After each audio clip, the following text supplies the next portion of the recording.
Hello students, welcome to the channel. उम्मीद करता हूँ आप लोग अच्छे होंगे और अपनी पढ़ाई अच्छे से कर रहे होंगे और टोटली कंफ्यूज होंगे कि आपको ट्वेल्थ के बाद क्या करना है। तो मैंने ये कंप्लीट वीडियो बनाई है जिसमें आपके सारे डाउट्स क्लियर हो जाएंगे। अगर आप ये वीडियो स्टार्टिंग से एंड तक आप देखते हैं तो आपके सारे डाउट्स क्लियर हो जाएंगे और जितने भी कंफ्यूजन है वो सारे दूर हो जाएंगे। तो सबसे पहले हम बात करेंगे ट्वेल्थ के बारे में। आप ट्वेल्थ कंप्लीट करते हैं। ट्वेल्थ कंप्लीट करने के बाद आपको करना होता है बीटेक। सिर्फ हम बीटेक के बारे में अभी बात करेंगे। यहाँ से बहुत सारी अपॉर्चुनिटीज निकल के आती हैं। बहुत सारे लोगों को इंजीनियर बनना होता है, बहुत सारे लोगों को डॉक्टर बनना होता है। तो फिलहाल इंजीनियर कैसे बनना है इसके बारे में हम बात करेंगे। जब आप ट्वेल्थ कंप्लीट करते हैं तो आपको ये बताया जाता है कि आपको बीटेक करना है, आपको ग्रेजुएशन करना है। तो ग्रेजुएशन करने के लिए एक तो बीटेक होता है और एक होता है पॉलिटेक्निक डिप्लोमा। तो पॉलिटेक्निक जो होता है, पॉलिटेक्निक एक सर्टिफिकेट होता है। ट्वेल्थ के बाद या टेंथ के बाद भी कुछ लोग जाते हैं पॉलिटेक्निक करने। तो जो लोग पॉलिटेक्निक करने के लिए जाते हैं तो वो ग्रेजुएशन की डिग्री नहीं होती है। तो इसके बारे में भी हम बात नहीं करेंगे, हम सिर्फ बात करेंगे बीटेक के बारे में। तो आपको बीटेक करना है। बीटेक के लिए ये भी आपको बताया जाता है।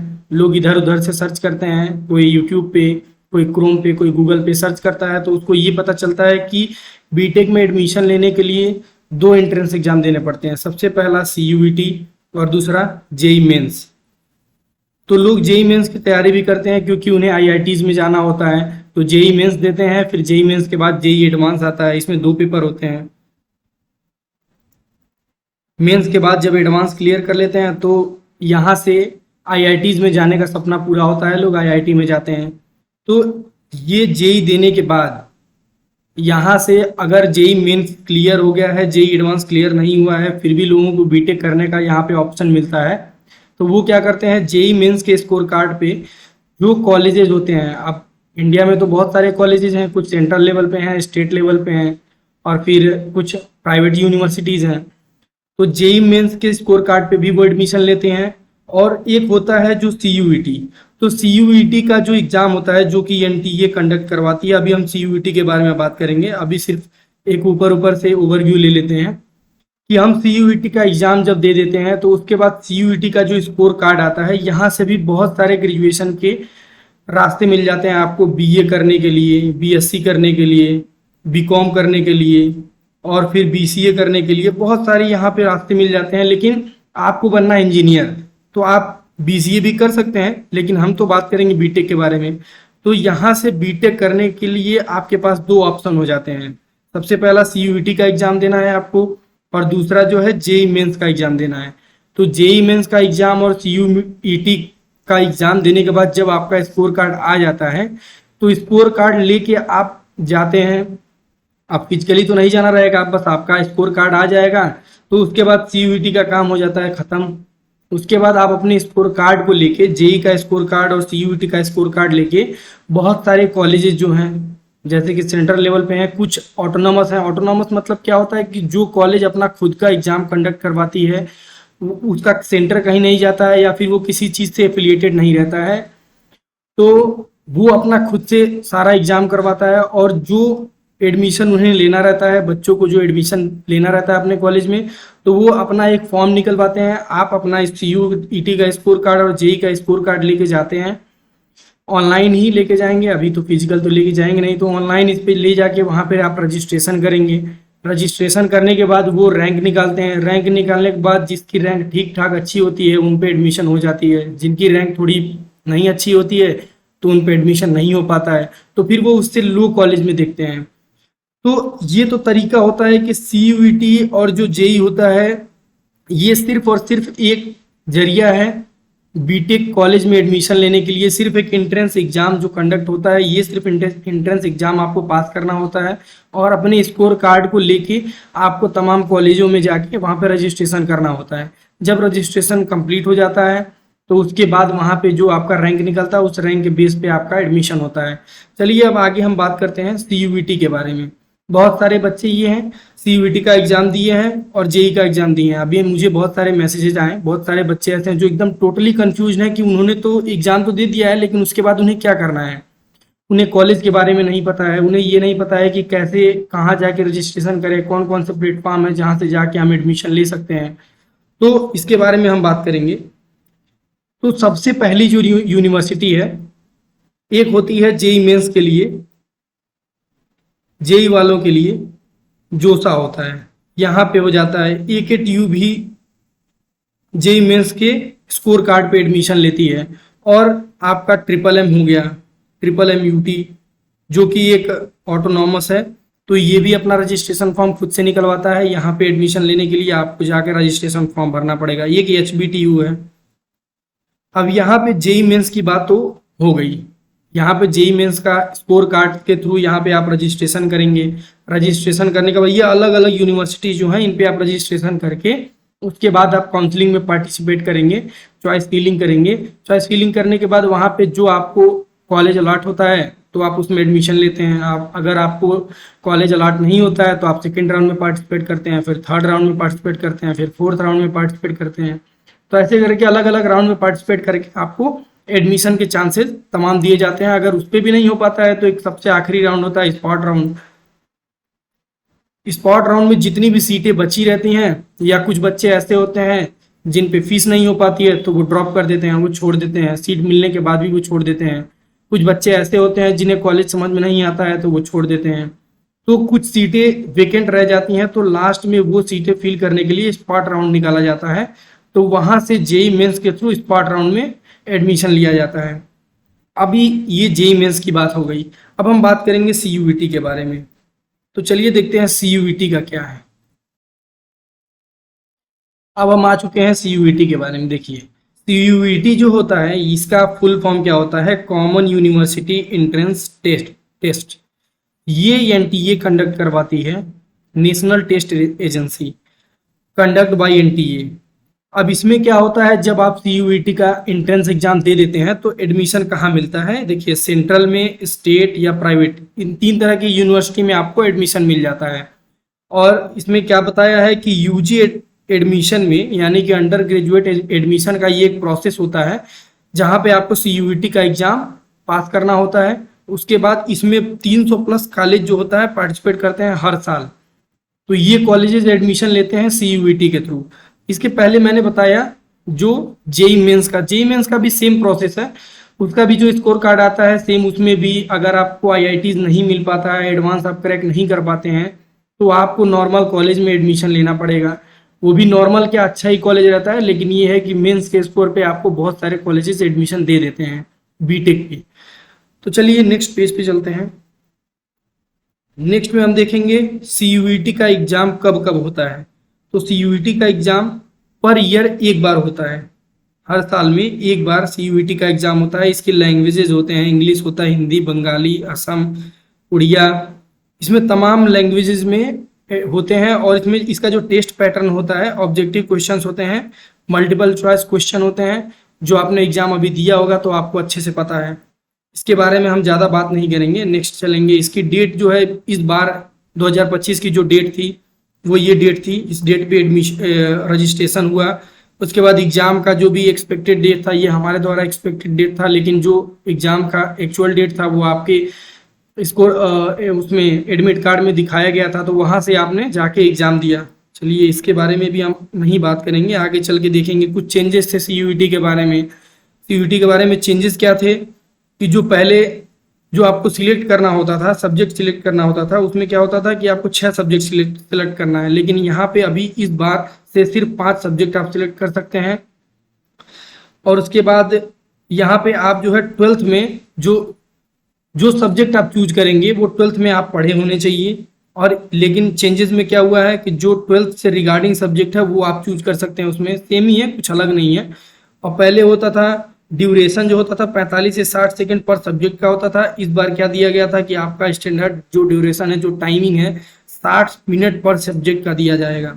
तो ये भी तो आपने दे ही दिया, पूरा CUET का एग्जाम दे दिया, तो आपको ये अच्छे से पता चल चुका है। ये चेंजेस के बारे में भी हम बात नहीं करेंगे। पैटर्न तो आप समझ ही गए, पैटर्न क्या था एग्जाम का, जब आपने एग्जाम दे दिया, रिजल्ट आ गया, तो पैटर्न भी आप अच्छे से समझ गए होंगे। चलिए एक बार फिर हम बात करते हैं CUET के बारे में कंप्लीट। अब देखिए CUET इसी के बारे में बात करेंगे। यहाँ से बच्चे बहुत कंफ्यूज हैं कि हमें क्या करना चाहिए। सीयूईटी का आपने एग्जाम दिया है, सीयूईटी का स्कोर कार्ड आया है, यहाँ से स्कोर कार्ड लेके बहुत सारी यूनिवर्सिटीज़ हैं। देखिए सबसे पहले आपको मिलेगी यूपीटीएसी। यूपीटीएसी की साइट पे जेई मेंस का स्कोर कार्ड लेके वहाँ से भी आप इस पे रजिस्ट्रेशन कर सकते हैं। रजिस्ट्रेशन चार्ज जो है 1000 है सीयूईटी वालों के लिए। तो यहाँ पे जब आप रजिस्ट्रेशन करेंगे तो इसमें चॉइस फिलिंग अभी रजिस्ट्रेशन चल रहा है। इसका डेट, लास्ट डेट जो है 18 जुलाई है। इसके बाद रजिस्ट्रेशन नहीं होगा। 20 से 22 मैंने प्रीवियस वीडियो बना के उसमें डेट दिया है कि 20 से 22 तारीख तक आपका काउंसलिंग चॉइस फिलिंग स्टार्ट हो जाएगा। तो आप लोग रजिस्ट्रेशन करके अपडेट रहिए। दूसरा हम बात करेंगे इसमें कॉलेज कौन सा होता है। तो यूपीटीएसी में जो एफिलिएटेड कॉलेज होते हैं वो तो एकेटीयू हो जाएगा, और भी बहुत सारे यूनिवर्सिटीज़ हैं जैसे डॉक्टर भीमराव अंबेडकर यूनिवर्सिटी है। और उसमें आप साइट पे जाएंगे तो वहाँ पे पार्टिसिपेट यूनिवर्सिटी आप सर्च करेंगे, वहाँ पे एक छोटा सा बॉक्स दिखेगा। उस बॉक्स में आपको दिखाएगा कि कितने सारी यूनिवर्सिटीज़ हैं जो पार्टिसिपेट कर रही हैं। तो यहाँ से आपको ये पता चल जाएगा कि कौन कौन सी यूनिवर्सिटी में हम एडमिशन ले सकते हैं। उसके बाद एकेटीयू के बाद आपका आता है ट्रिपल एम यूटी में भी आप जा सकते हैं। वहाँ पे रजिस्ट्रेशन फीस 2500 रुपये है। तो डायरेक्ट जाके आप रजिस्ट्रेशन वहाँ पे कर सकते हैं। रजिस्ट्रेशन करने के बाद चॉइस फिलिंग स्टार्ट होगा, और ये सारा का सारा कंप्लीट प्रोसेस आपको डिस्क्रिप्शन में टेलीग्राम लिंक मिलेगा, जो मेरा चैनल है आप उसको जाके ज्वाइन कर सकते हैं। या फिर यहाँ नीचे आपको दिखेगा for counselling support WhatsApp number दिखेगा, आप डायरेक्टली हमसे कॉन्टैक्ट कर सकते हैं। किसी भी तरह की प्रॉब्लम हो, आपको चॉइस फिलिंग से रिलेटेड किसी भी तरह की प्रॉब्लम हो, बिल्कुल फ्री में हमारी टीम आपकी चॉइस फिलिंग कर देगी। पूरे यूट्यूब पे जितने भी चैनल हैं कुछ ना कुछ कोर्स अमाउंट रख के आपका चॉइस फिलिंग कर रहे हैं, लेकिन यहाँ पे आपका चॉइस फिलिंग बिल्कुल फ्री में होगा। और जो भी टॉप के कॉलेजेस हैं उनकी लिस्ट हमारे पास है, वो लिस्ट में चॉइस फिलिंग में आपका फर्स्ट में रखा जाएगा। आपकी रैंक बहुत ज़्यादा रहेगी तब भी, रैंक कम रहेगा तब भी बेस्ट कॉलेज दिलाने की पूरी कोशिश की जाएगी। तो आप एकेटीयू में पार्टिसिपेट जरूर करें। अगर आपने सीयूईटी का एग्जाम दिया है तो आप एकेटीयू में जरूर से जरूर पार्टिसिपेट करें। ट्रिपल एमयूटी में थोड़ा आपका रैंक ज़्यादा होना चाहिए, मतलब रैंक ज़्यादा होना चाहिए, रैंक कम होना चाहिए, नंबर ज़्यादा होना चाहिए। नंबर ज़्यादा रहेगा तभी रैंक कम आएगी। सेम एचबीटीयू का भी प्रोसेस है। हरकोट बटलर जो कि आपका कानपुर में है, ट्रिपल एमयूटी गोरखपुर में है। फिलहाल हम बात कर रहे थे सीयूईटी के बारे में। तो सीयूईटी एग्जाम देने के बाद जब आप तमाम यूनिवर्सिटीज़ में पार्टिसिपेट करेंगे, और भी बहुत सारी यूनिवर्सिटीज़ है, सेंट्रल यूनिवर्सिटी, इन सारे कॉलेजों का लिस्ट जो है मैंने डिस्क्रिप्शन में मेंशन कर दिया है। वहाँ से पीडीएफ डाउनलोड करके आप सारी यूनिवर्सिटी को देख सकते हैं कि कितनी यूनिवर्सिटीज़ हैं जो सीयूईटी के थ्रू एडमिशन लेती हैं। अब पूरा पीडीएफ में इसमें आपको बताने लगूंगा तो वीडियो बहुत लंबा हो जाएगा। तो यहाँ पे अगर कोई और डाउट होता है तो आप कमेंट कर सकते हैं, मैं उसका जवाब दूंगा। हर कमेंट का जवाब दिया जाएगा। चैनल पे भले ही व्यूज़ कम आ रहे हों, स्टूडेंट्स कम जुड़े हों, लेकिन यहाँ पे बिल्कुल जेन्युइन जानकारी, जेन्युइन गाइडेंस आपको दिया जाएगा। तो फिर अभी ये जितने भी यूनिवर्सिटी हैं, जितने भी कॉलेजेज हैं, सब में आप रजिस्ट्रेशन करने के बाद जब आप चॉइस फिलिंग वाले स्टेप पर जाते हैं तो आपका चॉइस फिलिंग होता है। इसमें कितने राउंड होते हैं? पहला राउंड होता है, दूसरा राउंड होता है, तीसरा राउंड होता है, चौथा राउंड होता है। किसी किसी कॉलेज में 5 राउंड होता है, किसी किसी कॉलेज में 6 राउंड होता है। तो आप वहाँ से पार्टिसिपेट कर सकते हैं। तो आप सारे राउंड में पार्टिसिपेट करेंगे। राउंड 1, राउंड 2, राउंड 3, राउंड 4, जितने भी राउंड होते हैं हर राउंड में आप पार्टिसिपेट करेंगे। तो अगर आपको कॉलेज मिल जाता है तो आप उसमें फ्रीज का ऑप्शन रहेगा, आप फ्रीज कराएंगे। ये पूरा कंप्लीट प्रोसेस हमारे चैनल पे आपको जैसे ही काउंसलिंग स्टार्ट होगा लाइव काउंसलिंग किया जाएगा। यहाँ पे आपको स्टेप बाय स्टेप पूरा चॉइस फिलिंग का प्रोसेस बताया जाएगा। तो आप चैनल को सब्सक्राइब करें और हमारे साथ जुड़े रहिए। बिल्कुल फ्री में सारी सुविधा आपको बिल्कुल फ्री में दी जाएगी। आपको बस मेहनत इतनी करनी है कि वीडियो पसंद आए तो वीडियो को लाइक करनी है, कमेंट करनी है, जिससे हमारा हौसला बढ़ेगा। हम आपका और सहायता करने में पूरी शिद्दत से मदद करेंगे आपकी। तो फिर देखते हैं, फ्रीज करेंगे। अगर आपको कॉलेज मिल जाता है तो आप फ्रीज करेंगे। आपका मनपसंद कॉलेज है तो आप फ्रीज करेंगे। नहीं मनपसंद कॉलेज मिलता है तो आपको फ्लॉट का भी ऑप्शन मिलता है, फ्लॉट करेंगे। लेकिन दोनों कंडीशन में अमाउंट आपको पे करना होगा। 20,000 का अमाउंट होता है जो आपको पे करके इन पे फ्रीज और फ्लॉट कराना होता है। तो इतना प्रोसेस करने के बाद आपको अगर कॉलेज मिलता है तो ठीक है, नहीं मिलता है तो आप स्पॉट राउंड तक जाएंगे। स्पॉट राउंड में 100% आपको मिलने के मैक्सिमम चांसेस रहते हैं स्पॉट राउंड में, क्योंकि मैक्सिमम वेकेंट सीटें जो रहती हैं स्पॉट राउंड तक 10 लाख के रैंक तक के बच्चों को भी मिल जाती है। सेम हम लेटरल एंट्री के लिए भी बात करेंगे, तो लेटरल एंट्री का भी सेम ही प्रोसेस है, लेकिन ये है कि वो डिप्लोमा किए रहते हैं, आप लोग 12th पे जाएंगे। फिर हम बात करेंगे, अगर आपकी चॉइस फिलिंग हो जाती है और आपको कॉलेज मिल जाता है, तो कॉलेज मिलने के बाद क्या होगा। कुछ डॉक्यूमेंट्स हैं, ये डॉक्यूमेंट्स जो हम आपको टेलीग्राम चैनल आप हमारा ज्वाइन करेंगे तो वहाँ पे आपको पीडीएफ मिलेगा कि कौन कौन सा डॉक्यूमेंट है जो आपको हमें रेडी रखना है। रजिस्ट्रेशन के प्रोसेस में पहले डॉक्यूमेंट वेरिफिकेशन जो होगा, वहाँ पे भी जो डॉक्यूमेंट आपका थोड़ा उसका डेट एक्सपायर हो चुका है, जैसे कि हम बात करेंगे कास्ट सर्टिफिकेट के बारे में। आपने कास्ट सर्टिफिकेट ऐसा लगाया है जिसकी डेट निकल चुकी है कि सिर्फ 1 साल के लिए वैलिड होता है। अगर आपका वो ऐसा है कि उसमें डेट निकल चुका है, 1 साल के लिए नहीं, 2 साल पुराना है, 3 साल पुराना है, आपने उसको यूज कर लिया है, लेकिन एडमिशन के टाइम पे जब आप कॉलेज में जाएंगे तो आपको सारे डॉक्यूमेंट्स ओरिजिनल और सही ले जाने होंगे। अगर आप सही डॉक्यूमेंट नहीं ले जाते हैं तो आपका एडमिशन कैंसिल भी हो सकता है, आपकी सीट किसी और को मिल जाएगी, या फिर वहाँ पे जो अमाउंट है आपका, फिर एक भी अमाउंट आपको वापस नहीं मिलेगा। जो 20,000 आप अमाउंट पे करके सीट को कंफर्म किए रहते हैं, वो अमाउंट आपका चला जाएगा। तो इसलिए जो भी डॉक्यूमेंट रहेगा, वो डेट निकलती है कि इस डेट के बीच में आके आप अपना बाकी के अमाउंट दे के एडमिशन करा लें। बीच में आपको जाके कॉलेज में एडमिशन कराना होता है। तो ये हो गया कंप्लीट प्रोसेस सीयूईटी वालों का। तो अगर आपको ना समझ में आया हो, सीयूईटी का कंप्लीट प्रोसेस हो गया, जेई मेंस के थ्रू कंप्लीट प्रोसेस हो गया। बहुत सारे बच्चे मुझे मिले जिनको बहुत डाउट है कि क्या करना चाहिए। जेई मैंने दिया है, सीयूईटी भी मैंने दिया है, लेकिन इसके बाद मुझे नहीं समझ में आ रहा है कि क्या करना है, कौन से कॉलेज में। तो ये वीडियो अगर आप देखते हैं तो आपको समझ में आ ही गया होगा। इसके बाद भी अगर कोई डाउट रह रहा हो तो आप एक बार कमेंट करिए, उस कमेंट का मैं जवाब दूंगा। अगर उस पर भी डाउट नहीं क्लियर होता है तो इस नंबर पे आप कॉल करके डायरेक्ट हमसे बात करके और फिर अपना जो डाउट है वो क्लियर कर सकते हैं, या फिर टेलीग्राम चैनल ज्वाइन कर सकते हैं। टेलीग्राम चैनल आपको डिस्क्रिप्शन में मिलेगा। ये कंप्लीट प्रोसेस होता है 12th के बाद। कोई भी और डाउट हो तो आप बेफिक्र होकर हमसे पूछ सकते हैं। वीडियो अच्छी लगी हो तो वीडियो को लाइक करें। नेक्स्ट वीडियो हम बनाएंगे कि कुछ 5 या 6 मिस्टेक्स हैं जो बच्चे कर रहे हैं रजिस्ट्रेशन करने में। तो ये मिस्टेक्स मैं नेक्स्ट वीडियो में बताऊंगा। ये नेक्स्ट वीडियो कल या परसों में अपलोड हो जाएगी, तो नेक्स्ट वीडियो जाके देख सकते हैं कि कौन कौन से ऐसे मिस्टेक्स हैं जो रजिस्ट्रेशन में बच्चे कर रहे हैं। बाकी वीडियो को यहाँ पे एंड करते हैं। वीडियो अच्छी लगी हो तो वीडियो को ज़रूर लाइक करें। और भी कोई क्वेरीज हो जो जाननी हो, 12th में कहाँ जाना चाहिए आपको, 12th पास आउट करने के बाद कौन सा फ्यूचर प्लान लेना चाहिए, इसके लिए भी आप हमसे कांटेक्ट कर सकते हैं। उसमें भी अच्छी गाइडेंस आपको मिलेगी। Thank you so much. जय हिंद।